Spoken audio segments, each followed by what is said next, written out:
Seymour est un lieu où on vient pour se déconnecter de la technologie et toute distraction extérieure pour se reconnecter avec soi-même. Donc en temps normal, du mardi au samedi de midi à 20h, c'est un lieu public où les gens viennent pour 7 € et ils font un parcours à 5 étapes. Donc ça c'est la première étape, la deuxième est là-bas et en bas il y en a 3. Sur chaque environnement, il y a une description et chaque personne vit l'expérience différemment. Je ne vais pas trop vous en dire, mais ce soir, Mai, quand elle prend les rênes de la soirée, elle vous laissera libre dans ce lieu, mais ça sera d'une manière différente, ça sera dans le contexte de son atelier. Donc on vous invitera à revenir à un autre moment pour faire la vraie expérience Seymour en temps normal. Donc c'est un projet, juste pour vous contextualiser, extrêmement personnel pour moi. Seymour est un fonds de dotation, donc on est à but non lucratif. Seymour, c'est le prénom de mon père. Et c'est un projet que j'ai commencé à envisager il y a à peu près 3 ans. Et on est ouvert que depuis 11 mois. Et comme vous pouvez imaginer, cette première année, on a ouvert le 8 janvier 2015.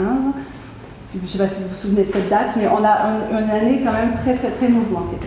Donc, c'était difficile, mais bien d'une certaine manière, parce qu'on a eu une année extraordinaire en rencontre avec les gens de la communauté qu'on a pu accueillir. Et l'une d'entre elles est là, et je vais en parler un peu d'elle, parce que c'est grâce à elle que Mai est là. Et c'est comme ça que les choses se passent un peu chez Seymour. C'est vraiment on travaille avec l'affectif.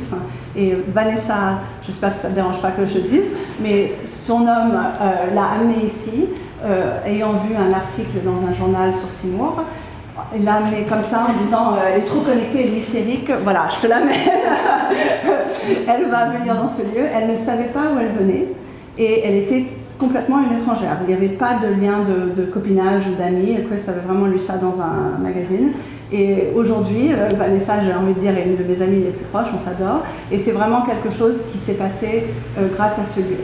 Elle, en aimant ce lieu, m'a présenté le frère de Mai, qui m'a ensuite présenté Mai, et toutes les deux, on a eu une connexion très très très forte, et on a voulu aussi travailler ensemble. Donc ça vous donne un peu une idée, tout se fait d'une manière très organique ici, et on a des sujets que je vous invite à regarder sur notre site, qui sont conscience, développement personnel, créativité, imagination.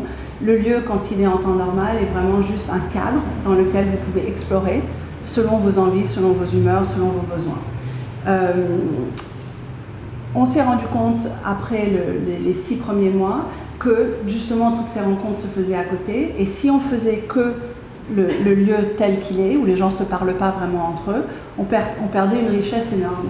Et donc on a lancé les lundis quand on est fermé, et le soir, et dans les horaires en fait où on n'est pas ouvert au public, on met à disposition le lieu, comme on le fait ce soir, pour faire des ateliers avec des gens qu'on aime ou faire des privatisations de lieux, mais ça doit toujours être lié à la mission de Seymour. C'est-à-dire qu'on ne peut pas venir faire un défilé de mode ici vous louez pour un mariage ou un truc, c'est toujours lié, on me le demande, hein, mais c'est toujours lié à notre mission, parce qu'on a quand même une mission dans le fond, et c'est d'aider les gens de se reconnecter avec eux-mêmes et garder un sens à leur vie dans ce monde tellement frénétique où on perd un peu connexion avec nous-mêmes, je trouve. Donc c'était important pour ça. Après, je pourrais en dire beaucoup plus, mais on n'est pas là pour ça.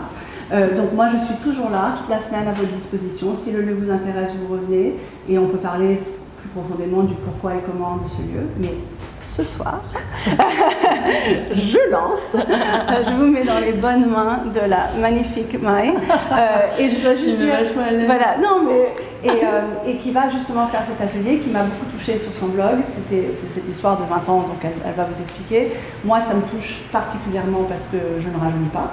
Et je trouve que je suis fascinée par ce concept de qui sommes-nous au fur et à mesure du temps. Je ne vous cache pas que je ne suis pas une vraie blonde. Et donc il y a eu un moment dans ma vie où j'étais justement à 20 ans, une brune, un peu rock'n'roll et tout ça. Et quand je vois ça et je vois qui je suis devenue, j'oublie, des fois je me vois en photo et je me dis mais c'est qui cette bonne femme qui a 50 ans là? Moi dans ma tête j'ai encore 25 ans.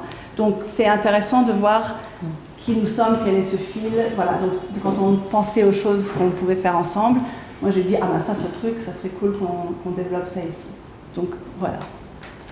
J'ai tout touché à tout. Donc je vais me mettre là, et puis donne-moi.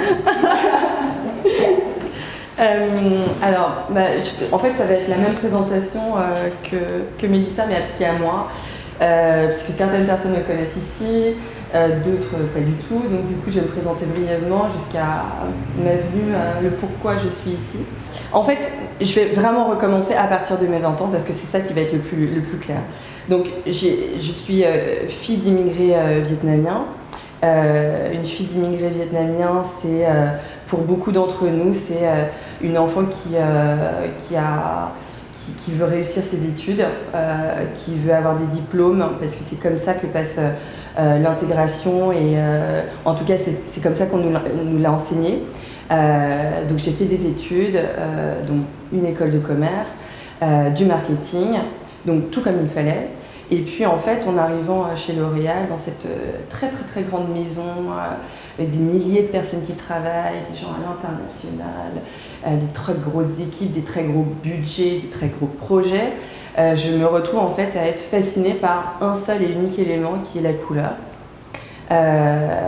Et donc au bout de 4 ans, je quitte L'Oréal, je reprends des études aux Arts Déco cette fois-ci, parce que je n'avais pas du tout de background artistique. Et donc pendant 1 an et demi, je me spécialise sur la couleur et sur la pratique de la couleur et j'en sors avec ce nouveau bagage et une expertise là-dessus. Et donc je deviens créatrice de couleur et experte de la couleur en freelance. Et puis en fait ça marche, enfin de manière tout à fait miraculeuse. Donc je crée cette sorte de métier pour moi, où je suis plus du tout dans un contexte compétitif, puisque je suis toute seule, là où je suis dans une maxi-micro niche où il n'y a que moi qui fais des couleurs pour l'industrie cosmétique. Donc les clients m'appellent parce qu'ils veulent créer une gamme de maquillage, parce qu'ils veulent créer une couleur pour un flaconnage de parfum, parce qu'ils veulent être formés sur la couleur. Donc voilà ma vie professionnelle. J'ai 2 enfants, je me marie. Et puis petit à petit, en fait, je me rends compte qu'il me manque quelque chose. C'est en fait une parole publique. Parce que je crée dans mon coin pour les autres, donc pour des marques qui sont mes clients. Et j'ai ce besoin que je ne peux pas du tout rationaliser ni justifier, qui est de m'exprimer publiquement sur des thèmes qui me tiennent à cœur. Et à ce moment-là, celui qui me tient à cœur, c'est la beauté des gens, plutôt relié à ce que je faisais dans l'univers cosmétique. C'était comment les gens se font beaux. Et donc j'avais envie de les filmer, ça c'était la première chose. J'avais envie de les rencontrer et de travailler sur la beauté, mais pas à travers un blog beauté classique qui serait de trouver les nouveautés produits, de comparer les produits, de voir s'ils sont bons, pas bons, enfin d'être sur du produit, mais d'être sur les gens. Et puis en fait, je les ai filmés dans leur rituel de beauté, et donc l'idée c'était montrez-moi comment vous vous faites beau, et puis on va transmettre comme ça, ces gestuels, et puis surtout ce moment très spécial lorsqu'on est seul devant son miroir et qu'on a une manière de se regarder, une manière de se toucher, une manière de se rencontrer qui est très singulière et qui en même temps est assez universelle. Et donc j'ai essayé de travailler là-dessus, et puis en fait finalement les gens ont commencé à me montrer d'autres choses. Donc comment ils cuisinaient, comment ils dansaient, comment ils jouaient. Et puis le blog s'est enrichi aussi de manière très organique de voyages, c'est quoi être mère, c'est quoi être la fille de quelqu'un, être la petite fille de quelqu'un. Donc en fait le blog s'est enrichi et est devenu une galerie de portraits sur la beauté des gens en général. Donc on n'est plus dans l'aspect beauté plastique, mais on est sur la beauté des gens en général. Enfin en tout cas c'est ce que j'essaie de faire. Et il me semble que ce qui est riche dans les échanges que j'ai avec vous, qui me lisaient, qui me laissaient des commentaires, qui partageaient et tout ça, c'est qu'il y a des résonances dans ce que je fais moi derrière mon bureau toute seule. Il y a des résonances chez vous que j'arrive pas toujours à expliquer, mais qui sont là et qui sont hyper fortes. Et donc du coup ce blog c'est aussi et surtout un échange d'émotions très fortes. Et donc voilà. Alors cette catégorie 20 ans, elle est arrivée il y a 1 an parce que en fait j'étais en train de ranger des choses chez moi et comme ça arrive à n'importe qui range des choses chez lui, tout d'un coup on tombe sur une photo et cette photo en fait c'est donc une photo de quand j'avais 20 ans, j'en ai 38 aujourd'hui, donc je n'avais pas vu cette photo depuis 18 ans et j'ai eu une émotion extraordinairement forte. Enfin, je me suis mise à pleurer parce que je pense qu'il y a eu un effet pour tous ceux qui ont amené leurs photos, je ne sais pas si vous avez vécu la même chose et on va essayer de partager ça, mais il y a eu cet effet de se rencontrer tout d'un coup différemment. C'est-à-dire que j'ai revu cette jeune femme de 20 ans, ce qu'elle était, et puis ce qu'elle est devenue, c'est-à-dire moi aujourd'hui. Et je pense qu'il y a eu cet effet de floraison, je ne sais pas comment le dire différemment, de ce à quoi elle était promise et ce qu'elle est devenue, qui n'a absolument rien à voir. Et qui en même temps a à voir puisque c'est la même personne. Donc du coup, ça m'a amené à me rencontrer de différentes manières, rencontrer cette jeune femme de 20 ans, me re-rencontrer aujourd'hui à 38 ans parce que le parcours fait que du coup j'ai un autre regard sur moi à 38 ans. Et donc voilà, je publie cette photo. Il y a un énorme engouement sur cette photo. Les gens semblent comprendre cette émotion.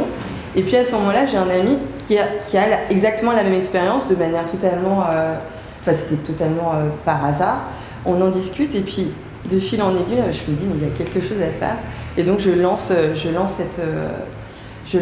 cette catégorie 20 ans. Et donc du coup, les invités me parlent d'eux à 20 ans. Enfin plutôt, ils retrouvent une photo d'eux à 20 ans.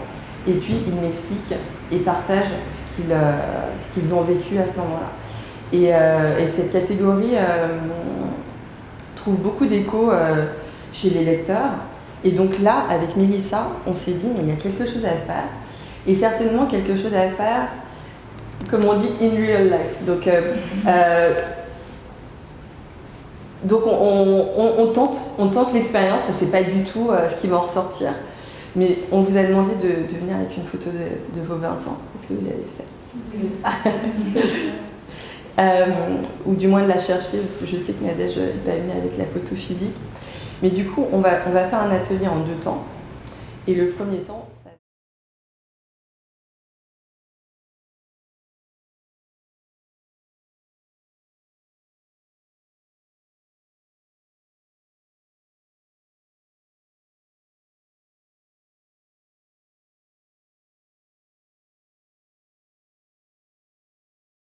par rapport à ça. Donc on va essayer de faire ça, mais ensemble, et on va voir ce que ça donne. Ça vous va? Alors, on s'est